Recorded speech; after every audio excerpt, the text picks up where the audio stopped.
तो मैं शिवराज गौतम, आपका मेरे चैनल पे स्वागत है।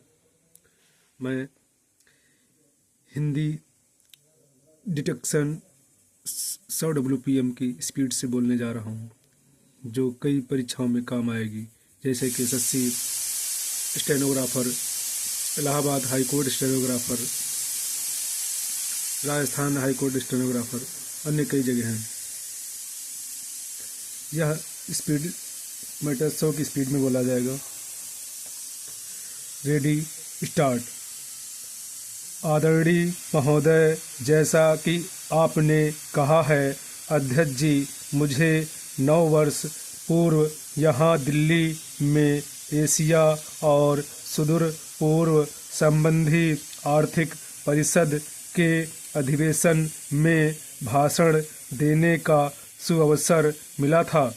भारत सरकार और जनता की ओर से मैं अपने अंचल तथा शेष विश्व के अनेक देशों के गणमान्य प्रतिनिधियों का हार्दिक स्वागत करती हूँ, जो उस संस्था के नाम में परिवर्तन के बाद उसके पहले सम्मेलन में भाग लेने के लिए यहाँ आए हैं।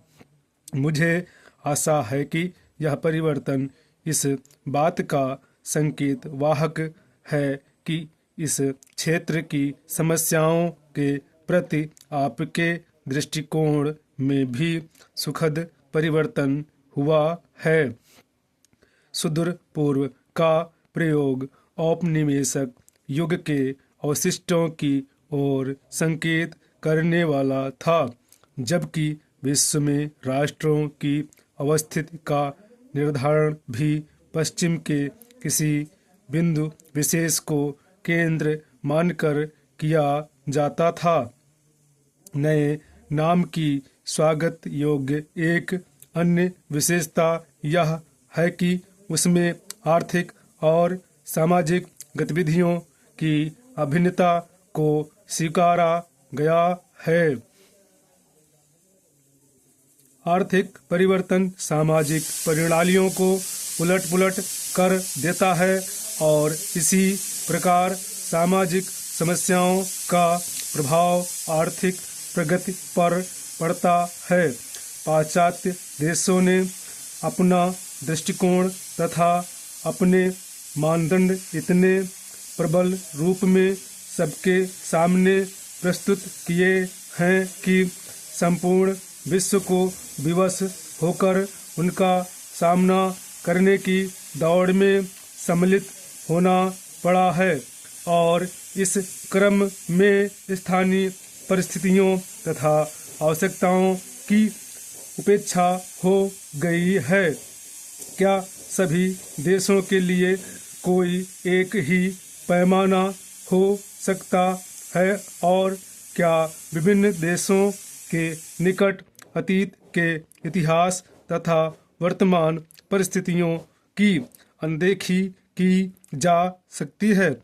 गत 20 वर्षों में आर्थिक प्रगति की माप 1 या 2 संकेत वाहकों द्वारा, जैसे सकल राष्ट्रीय उत्पादन या प्रति व्यक्ति आय के रूप में की जाती रही है। अब इस तरीके के सही होने की प्रति दुनिया भर में संदेह व्यक्त किया जा रहा है। नागरिकों के संतोष या असंतोष की मात्रा को व्यक्त करने वाला तत्व सकल राष्ट्रीय उत्पादन की दर नहीं है, बल्कि यह है कि विभिन्न वर्गों और प्रदेशों के बीच उसका वितरण किस प्रकार होता है, वातावरण पर उसका प्रभाव क्या पड़ता है, और उससे जीवन की गुणवत्ता का कितना विकास होता है। क्या उत्पादन में वृद्धि की अथक कोशिशों से समृद्ध देशों में संतोष का वातावरण देखने को मिलता है? लेखक ने आशंका व्यक्त की थी, धन का संचय होगा और व्यक्तियों का ह्रास। स्टॉप।